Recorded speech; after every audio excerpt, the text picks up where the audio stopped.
Bienvenidos y bienvenidas a esta serie realizada por la dramaturga y directora Ruth Rubio sobre la autora británica Sarah Kane, fallecida en 1999 y que tan solo unos meses antes de su trágico suicidio impartió un curso de escritura en Sevilla.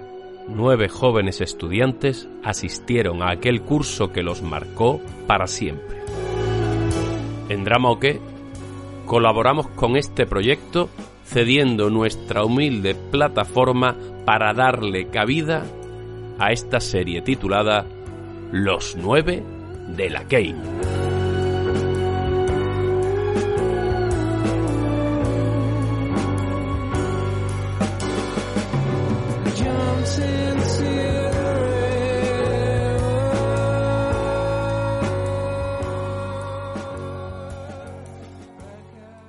Sara nos pidió a cada uno trazar la silueta de un compañero.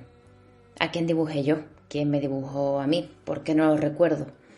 Nos pidió que sobre nuestra propia silueta pusiésemos una palabra, un color, una fecha, un animal. Nos pidió que eligiésemos un trozo de nuestro cuerpo pintado y que escribiésemos acerca de él. Recuerdo o imagino una oreja sobre la que corre un caballo junto a la palabra madre. Nos pidió que actuásemos lo escrito. Por último, sin que tuviésemos que pedírselo, ella misma hizo teatro de su poema, aquel poema cuyas palabras no entendí y que hablaba de amor. Me disgusta cuando oigo asociar a Sarah Kane al odio y a la violencia. Yo creo que todo su teatro, como aquel poema que interpretó ante nosotros, está lleno de amor. El amor es el gran tema del teatro de Sarah Kane. La Sarah que yo conocí quería a la gente y se ganaba el amor de la gente. Por eso no entiendo que se la incluya entre los propagandistas de la desesperación. La Sara que yo conozco y la que encuentro en su teatro está llena de la esperanza de los que aman mucho. Sara esperaba mucho del mundo y de la vida, quizá más de lo que este mundo y esta vida merecen.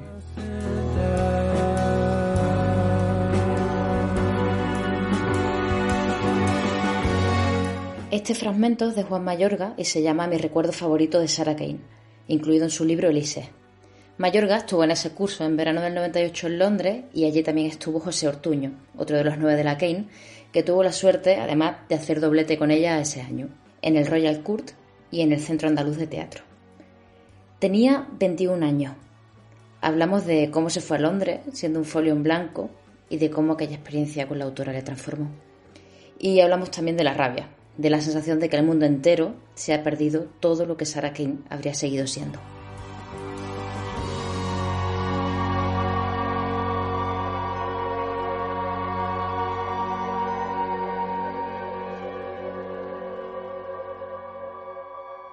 Pues yo estaba estudiando dramaturgia en la RESAD de Madrid. Y lo que pasa es que la cantidad empezó a llegarme mucho trabajo, mucho trabajo. Y de hecho, durante ese verano estuve hasta arriba y decidí que iba a centrarme en trabajar y no en estudiar, porque de hecho en ese momento, en noviembre, por decir la fecha esa, yo estaba escribiendo mi primera película, estaba escribiendo una serie para la ETV, estaba escribiendo un programa de televisión para Canal Sur. Tenía en esa época creo que varios encargos de obras de teatro y, en fin, tenía todo esto y estaba trabajando realmente y decidí que evidentemente con toda esta cantidad de trabajo no tenía tiempo de seguir llevando la carrera de dramaturgia. Claro, pero eras súper joven, ¿no? Tenías 21 años y tenías ya muchísimo curro. Sí, la verdad es que me fue bien. De hecho, ese verano yo estuve en el Royal Court. Sí. En Londres. En verano de ese año yo conocí a Sarah Kane en el Royal Court. Fue allí donde hice el primer taller con ella. Y luego ella vino aquí, hizo un taller aquí en Sevilla, que era muy similar al que yo había hecho con ella, por tanto era mi segundo taller con ella.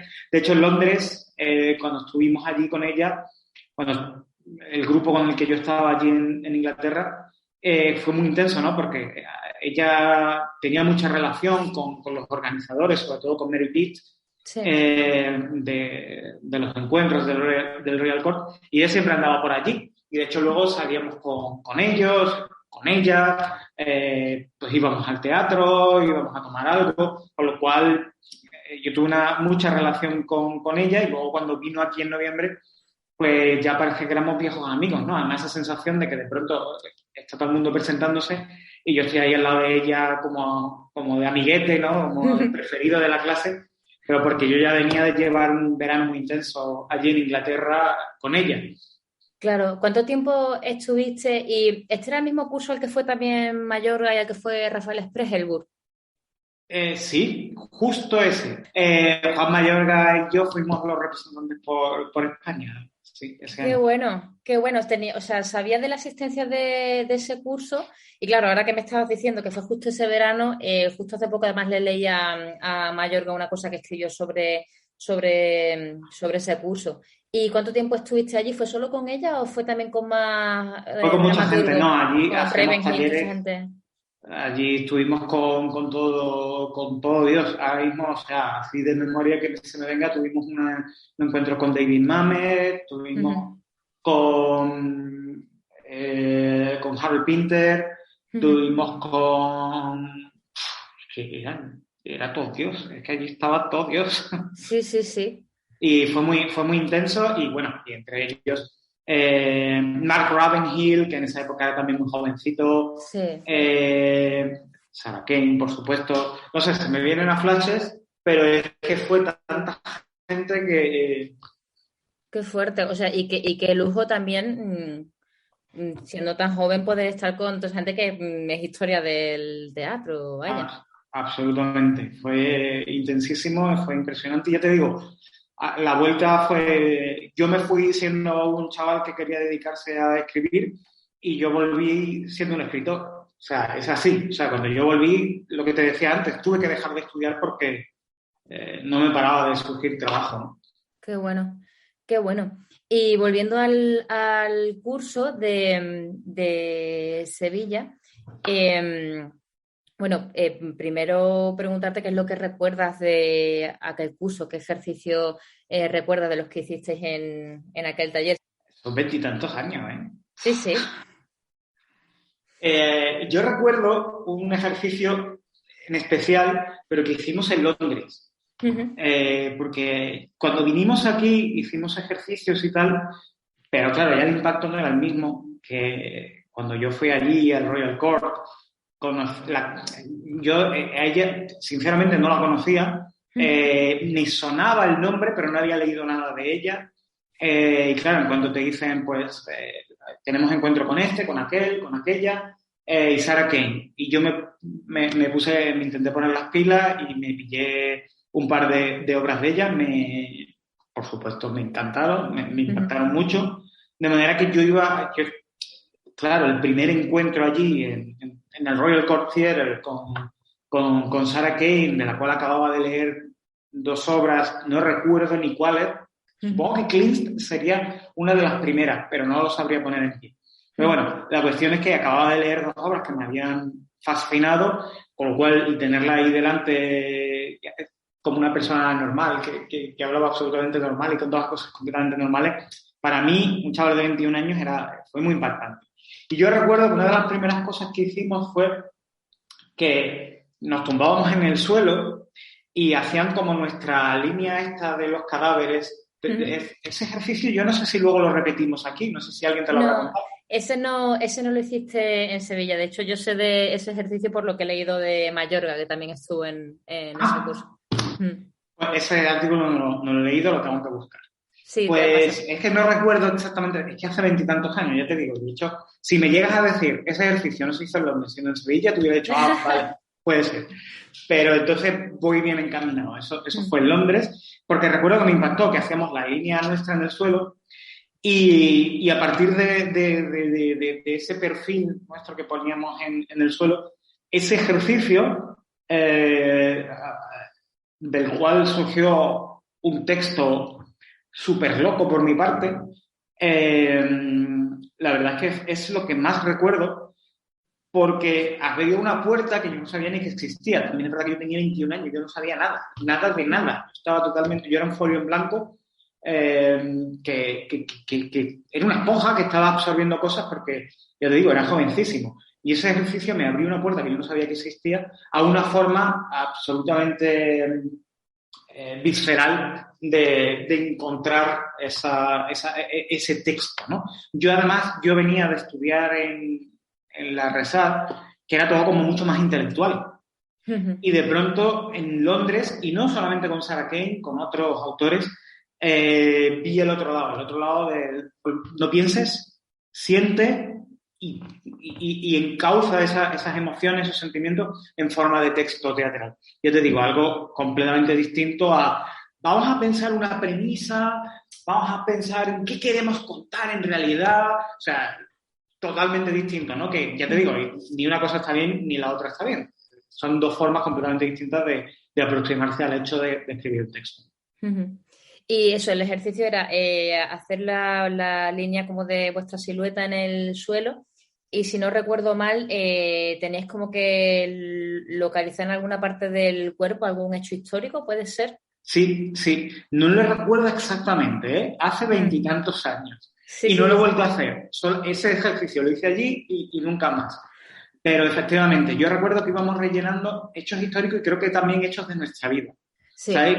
Que asociáramos a alguna parte de nuestro cuerpo, ¿no? La cabeza, qué suceso, no sé si porque creo que iba por, estoy medio lucubrando, medio recordando, pero creo que iba por, qué suceso de mi vida asocio a mi hombro. Y pienso, es que nunca me ha pasado, mi hombro es muy... Pues, ¿qué suceso histórico podríamos asociar a mi hombro? De manera que íbamos rellenando y luego teníamos que hacer como un viaje por nuestro cuerpo a través de esos sucesos y convertir eso en un texto teatral. Sí. ¿Y qué texto fue el que salió de ahí? De ahí salió un texto que nunca más salió de ahí, que no salió de ahí, que fue muy interesante porque yo recuerdo que yo escribí ese texto a partir además era, no penséis, yo recuerdo mucho no penséis, no intelectualicéis, mirad vuestra silueta y lo que os inspire, eso lo escribís. Y no penséis, no lo juzguéis, no intentéis enlazar las cosas, darle una lógica, no. Lo que sea, escribidlo. Y luego a lo mejor en una reescritura ya se busca si esto tiene lógica o no, que no tiene por qué tenerla. Sí. ¿Vale? Y yo recuerdo que en la silueta con las cosas, porque también no solamente eran hechos históricos, ahora recuerdo, sino que había de todo. ¿Sabes? A lo mejor un objeto. ¿Sabes qué objeto pondrías aquí? Y recuerdo que yo puse una pulsera roja. La cabeza, otra cosa, ¿sabes? Eran no solamente hechos históricos de nuestra vida, sino muchas cosas relacionadas con nuestro cuerpo. Y recuerdo que en el texto había un personaje de una chica que lo que estaba era emborronando un cuaderno, o sea, no pintando, sino pintarrajeando un cuaderno así. Y que todo el tiempo se dirigían a ella para hacerle preguntas y ella decía, dejadme que estoy haciendo mi trabajo. Y eso era todo lo que ella decía durante toda la escena. Dejadme que estoy haciendo mi trabajo. Y era como que sucedían cosas alrededor de ella, la gente como que la necesitaba a ella para ayudarlos, pero ella no podía porque estaba haciendo su trabajo, que era una actividad absolutamente absurda y sin sentido, ¿no? Sí. Recuerdo que después de escribir eso y pensar, ¿qué coño es esto? Cuando lo leemos en voz alta, nuestro texto, y Sara tiene que dar su opinión, me parece muy interesante, porque a partir de algo aparentemente sin sentido, ella sacó un montón de cosas. Sí. Y me parece súper interesante. Qué bueno. Y qué interesante, ¿no? Esta cosa de la mirada generosa también de ella, ¿no? Que es como intentando ahí sí arrojar luz sobre algo que ha salido de algo totalmente visceral, ¿no? No sé si conocías la existencia de este artículo, porque así cuando me estuve informando antes de empezar el proceso de hacer el documental sonoro y demás, me sorprendió mucho que no apenas había los artículos y demás, testimonios vuestros sobre lo que había sido el taller, salvo uno tuyo que encontré en un artículo en El País, y decías por aquel entonces el trabajo de Sarah Kane va directo a los sentidos. Su taller estaba muy vinculado a eso, a sacar las cosas de dentro, hacia lo más visceral. Quería un teatro que saliera de las tripas y explotarlo a través de sensaciones y de la liberación del subconsciente. Es muy curioso. No recordaba para nada ese artículo. ¿Eso es que lo escribí en El País? ¿Eso es mío y está en El País? No, esto lo escribió un periodista que se llama Santiago, Santiago Belaustegui Goitia. Uh-huh. Y escribió un artículo a raíz de lo de las lecturas dramatizadas que hicisteis en marzo del año siguiente. Y justo está entrecomillado tu testimonio y que dices pues algo que también ha salido ahora, ¿no? Que es lo de la visceralidad y escribir desde un lugar, bueno, pues desde las tripas, ¿no? Sí, yo sinceramente, porque me han mandado los artículos y de pronto he empezado a tener flashes, pero yo todo esto lo tenía súper enterrado en mi memoria, toda aquella época. De hecho, yo recuerdo que escribí un texto a raíz de su suicidio que no lo tengo. No sé yo ni lo que escribí. Sé que en algún periódico, pero eso te preguntaba, no sé si El País o alguien, como yo la había conocido y tal, me pidió que escribiera un texto sobre su muerte. Sí. Y ese texto ni lo tengo. No sé si tú lo habrás encontrado por ahí. Pues no, pero me lo apunto para buscarlo. Sí sé que escribiste, a raíz del taller de Sevilla, sé que escribiste Rigor Mortis, que era una obra que iba sobre dos hermanos que robaban en una galería de arte, ¿puede ser? Sí. Y bueno, quería preguntarte sobre el texto, porque no he encontrado mucho más. Pues ese texto, o sea, eso sale de su taller. Luego se hace en el Teatro Central como lectura dramatizada y recuerdo que Vicente Romero, el actor, en aquella época, bueno, era actor y también dirigía tal, le gustó mucho el texto y luego lo montó él, montó Rigor Mortis, lo dirigió con 3 actores. Elías Pelayo era uno. No recuerdo qué actores eran para matarme. Pero bueno, sí sé que lo montó Vicente Romero, porque recuerdo que porque creo que los publicaron o algo. Yo no sé si él lo vio en el Teatro Central, pero creo que no. Creo que él lo leyó por ahí y me dijo, tío, me encanta el texto, tal, me gustaría montarlo. Y dije, tuyo es. Y hizo un montaje precioso, me encantó el montaje que hizo Vicente de Rigor Mortis. Qué bueno, porque además la mayoría de textos que se escribieron allí, luego, o sea, se hicieron ahí y no volvieron a salir nunca más de ahí. O sea, que bien sí, que como tuviera... el que te digo, el que escribí en Londres, ahí se quedó. Y no lo tengo ni nada. Y sin embargo, Rigor Mortis, vamos, hubiera quedado ahí también, pero ya te digo, Vicente luego lo montó y luego incluso estuvo de gira y hizo bastantes funciones y por lo menos, bueno, pues salió de ese taller y tuvo un poco de vida. Qué bueno. Quería preguntarte también, y además aprovechando el hecho de que estuviste en el Royal Court y tuviste más contacto con ella durante más tiempo, sobre cómo era ella en cuanto a personalidad y su forma de estar, si teníais contacto o no con ella fuera de lo académico. Sí, y la verdad es que no sabría decirte más que una persona muy normal. Una chica absolutamente normal que pasaba muy desapercibida. ¿Sabes? Que no es como estos artistas que entran en una habitación y ya todo el mundo tiene que mirarlo porque ¡bum! Sí, sí. Que conocemos a muchos y muchas así. No, ella era una persona muy discreta, muy normal, por lo menos en mi opinión, ¿no? O lo que yo vi de ella, ¿no? Y que no destacaba ni quería destacar y que era también, pues, muy humilde, muy sencilla, incluso, no sé usar la palabra tímida, creo que ya es demasiado, porque tímida tampoco era. Pero eso, muy, muy discreta. Sí. Y luego muy buena gente, era alguien con quien estaba súper cómodo con ella y yo es que recuerdo que estaba siempre con ella y con Mary Pitt. Y recuerdo que con ellas dos estaba súper a gusto siempre. Sí. Charlando, lo que sea, pero estaba súper a gusto. Es curioso, ¿no? Porque me gusta mucho esto que dices de que era una persona absolutamente normal, porque claro, después de su suicidio, parece que eso ha eclipsado toda su obra y que se ha resignificado todo, ¿no? Y tiene un poco este halo de autora oscura, maldita incluso, y un poco la voluntad que tengo yo con el documental es salir un poco de eso.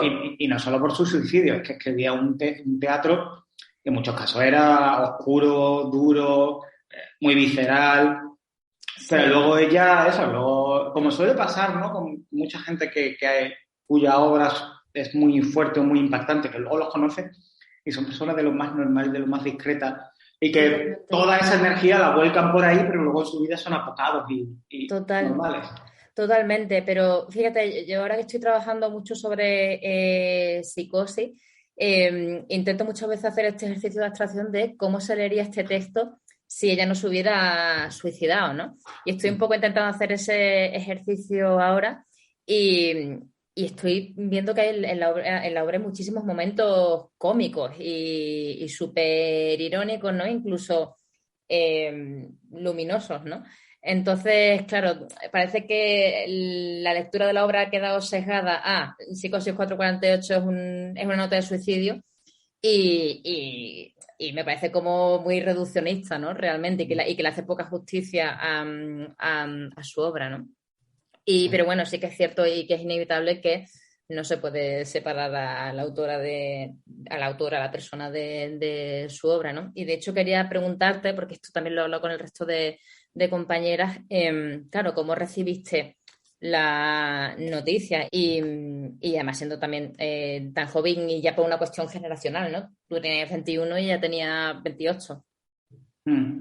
Sí, hombre, era muy... Fue muy fuerte, fue muy fuerte, evidentemente.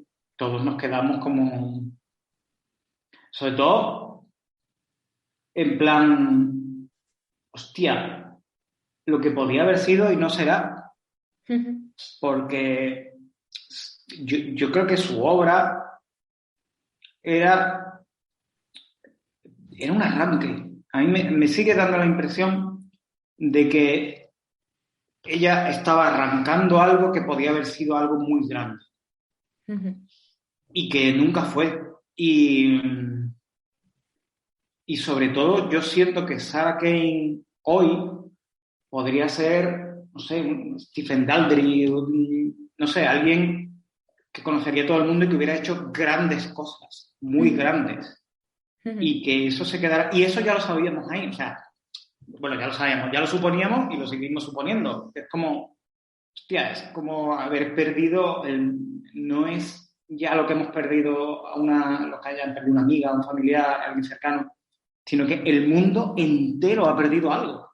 Total. ¿Sabes? Es que, por seguir con el ejemplo, ¿sabes? Si Stephen Daldry hubiese parado su obra a los 28 años, ¡wow! ¿Sabes? Estaríamos muy cojos sin un Billy Elliot o sin las grandes cosas que ha hecho esta persona.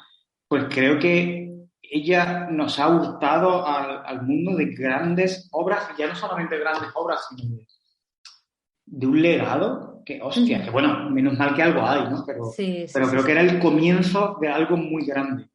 Y recuerdo que también supongo que fruto de... Yo de todas formas, insisto, tenía 21 años, era muy chico. Sí.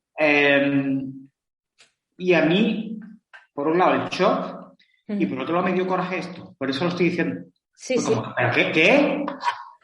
O sea, que yo ya no voy a leer, ya no existe ¿cuál es la siguiente obra de Sarah Kane? Fue como un tantrum egoísta. ¿sabes? Sí. De que esta tía me ha dejado sin poder leer la siguiente obra de Sarah Kane. Sí. Lo estoy reduciendo, incluso ironizando sobre ello, pero en parte fue un poco lo que sentí, hostia, ya he leído todo lo que hay de Sarah Kane, ya se acabó, ya no va a haber más. Y a mí eso me jodió bastante. Me jodió bastante, yo digo, de una forma infantil e egoísta, pero no puedo evitar reconocerlo porque fue en parte así, aparte del enorme shock de la causa de muerte. Sí. Tremendo. Claro. Pero te entiendo, ¿eh? Hay veces también que siento como esta cosa de rabia, de qué coraje, ¿no? De no haber podido seguir leyendo su legado, pero no sé, sí que es cierto que Me está pasando ahora, sobre todo que estoy contactando con vosotras y demás, que de alguna forma se están como abriendo puertas nuevas, ¿no? A seguir teniendo contacto con ese legado, ¿no? Y realmente con lo importante que fue la corriente del Interface y el papel que ella desempeñó precisamente en esta corriente, sí que tengo la sensación de que cuando siento esta cosa como de coraje y de rabia, ¿no? Que tú también sientes de alguna forma, es esta cosa de, bueno, tenemos solo 5 obras suyas, ¿no? Y un corto, pero bueno, ha abierto la veda, ¿no? De alguna forma. Y eso es maravilla, porque muchas veces siento que esta es la obra de otras autoras a las que leo, ¿no? Y eso de alguna forma me consuela un poco esa rabieta, ¿no? que me da. Pues sí. Vale, pues para ir terminando, te quería preguntar, que no sé si recuerdas este ejercicio o no. Ella os preguntó que cuál sería la canción que sonaría en vuestro funeral. ¡Ostras, cierto! Así que nos despediremos escuchando la canción que sonará en tu funeral. No sé si recuerdas la que dijiste en aquel entonces, pero si no, pues... Recuerdo, claro, es que, ya te digo, no lo recordaba hasta que tú lo acabas de decir, pero no recuerdo cuál respuesta le di. Y en aquella época es que yo no sé ni qué música escuchaba yo a los 21. Bueno, sí sé qué música escuchaba yo a los 21 años, pero no sé en ese momento que pude contestar. No tengo ni la más remota idea. Intuyo que diría el Requiem de Mozart, pero no lo sé. Porque es lo que diría hoy, y estoy pensando, ¿qué diría hoy que hace 20 y tantos años siguiera vigente? Pues posiblemente el Requiem de Mozart. ¿Algún movimiento en concreto? El Kyrie eleison, ese es el Kyrie eleison. Sí. Kyrie eleison. Es que no sé si era Kyrie eleison o tiene otro nombre, pero el Kyrie eleison. Estupendo.